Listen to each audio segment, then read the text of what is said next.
Ever wonder what your world is really made of? I'm not just talking about the obvious stuff. We're about to go on a journey to uncover the secret ingredients of your world. From the house you live in to the phone in your hand, pretty much everything is built from these hidden materials that we're going to explore right now. Okay, to kick things off, I have a quick question for you.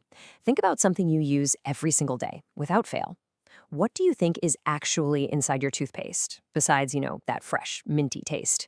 The answer is probably not what you think. You're not going to believe this, but your toothpaste is literally packed with minerals. You've got silica, limestone, and aluminum oxide. These are like tiny little scrubbers that clean your teeth. Fluorite, that's in there to fight cavities. Titanium oxide is what makes it so white.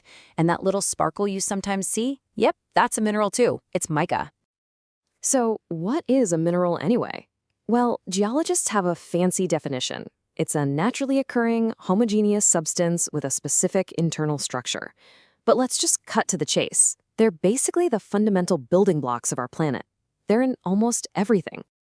All right, let's dive right in. In this first section, we're going to see just how deep our modern lives are connected to these incredible materials. To really get a handle on them, you can think of minerals like a big family tree. It helps to see how they're all related. So, you have your metallic minerals, which obviously have metal in them, and then non-metallic ones, like the mica we just talked about. Then, the metallic ones get split again into ferrous, which means they have iron, and non-ferrous, which don't. Simple, right? Okay, so where do we actually find these things? It's not like you can just dig anywhere. It's more like a global treasure hunt, with different kinds of treasure hidden in very different places. See, minerals form in very specific ways. You might find some, like copper and lead, filling up the cracks in old volcanic rocks. Then you've got others, like coal, that have been pressed into layers over millions and millions of years. Bauxite, which gives us aluminum, is what's left behind after rocks on the surface decompose. Precious stuff like gold often gets washed down into the sands of valley floors. And believe it or not, huge amounts of minerals like salt are just dissolved in the ocean. And if we bring this right back home to India, the Chota Nagpur Plateau is the perfect example of this. There's a reason they call it the country's minerals storehouse. It's absolutely loaded. Now let's zoom in and talk about some of India's most important minerals. These are the real heavy hitters, the super minerals that basically form the backbone of the country's development.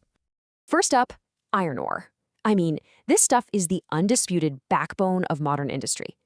India is super lucky to have a lot of high-quality iron ore. It mainly comes in two types: magnetite, which is amazing for electrical industries, and hematite, which is the real workhorse for making steel. You find it in huge belts, like the one in Odisha, Jharkhand, and another in Durg, Buster, Chandrapur. And listen, you literally can't make steel without manganese. It takes about 10 kilos of it just to make a single ton of steel, so it's absolutely essential. And as you can see on the chart here for 2018-19, Madhya Pradesh and Maharashtra are the real powerhouses for its production in India. Next up, we've got bauxite, which is where we get aluminum from. It's strong like a lot of other metals, but it's incredibly lightweight. And here's a wild story for you. Back in the 19th century, Emperor Napoleon III of France used to serve his most important guests on plates made of aluminum, because back then, it was actually rarer and more valuable than gold. Now, India has a ton of bauxite deposits, but as this chart makes pretty clear, one state just dominates.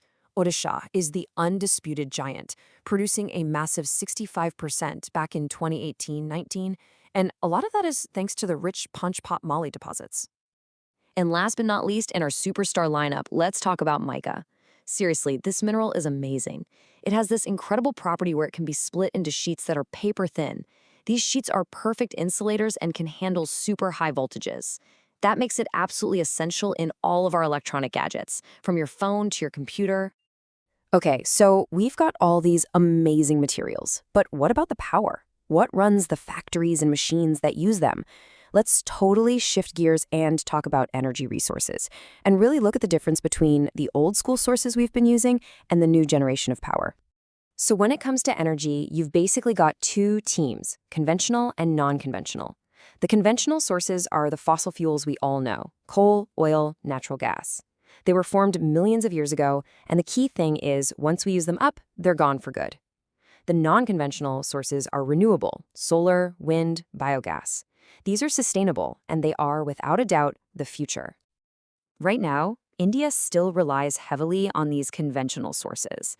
Coal is our most abundant fossil fuel, and it powers a huge part of the nation. Petroleum, found offshore in places like Mumbai High, is what fuels our entire transport sector. And of course, there's hydroelectricity, which cleverly uses the power of rivers. But this is where it gets really exciting. The future is looking bright. As a tropical country, India's potential for solar energy is just enormous. We're also seeing these massive wind farms popping up in states like Tamil Nadu.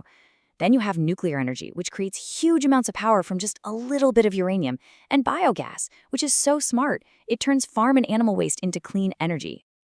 And that brings us to our final, and maybe the most crucial section of all. Now that we understand what these resources are, we need to talk about the challenges we're facing and what we can do to build a future that actually lasts. But we have to be honest here. As essential as these minerals are, getting them out of the ground comes with a really heavy price tag, a cost that's paid by both people and the planet itself. They sometimes call mining a killer industry, and for good reason. Miners face serious health risks from all the dust and toxic fumes, not to mention the constant danger of mines collapsing or catching fire. And for the environment, it can be a disaster, leading to contaminated water, ruined land, and pollution that can stick around for generations. And this, right here, is the biggest problem of all. The mineral resources we depend on are finite. They are not infinite. Think about it. These resources took millions of years to form, and we're burning through them in what's basically the blink of an eye. Once they're gone, they are gone for good. So what do we do? Well, it's not hopeless. There's a clear 3-step plan for the future. First, we have to get much smarter and use a planned, sustainable approach to our resources. Second, we have to get serious about recycling metals to cut down on how much new mining we need to do. And third, we have to keep pushing technology, finding new ways to use lower-grade ores, and even finding substitutes for the rarest minerals. So let's bring it all home. From the toothpaste you used this morning to the phone in your pocket, our entire world is built from and powered by these resources.